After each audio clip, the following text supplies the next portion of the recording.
Hej.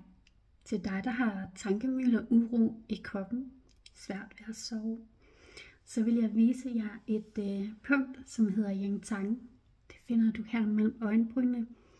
Et punkt, som du kan massere stille og roligt, når du oplever tankemylder, uro i kroppen.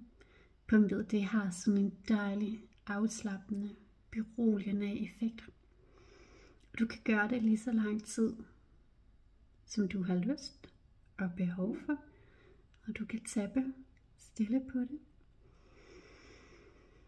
Mens du tager nogle dybe vejrtrækninger, så langt ned i maven, som det er muligt.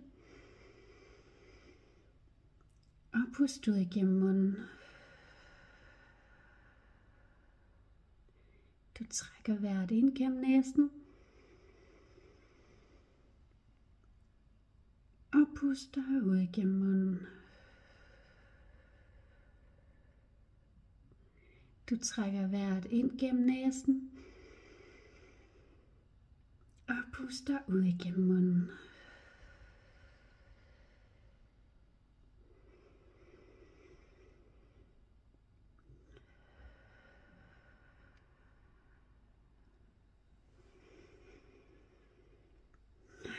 Det var altså et punkt, som du kan anvende når som helst, hvor som helst du end måtte have behov for det, når du oplever tankemylder, uro i kroppen, svært ved at sove. Kærlighed til jer.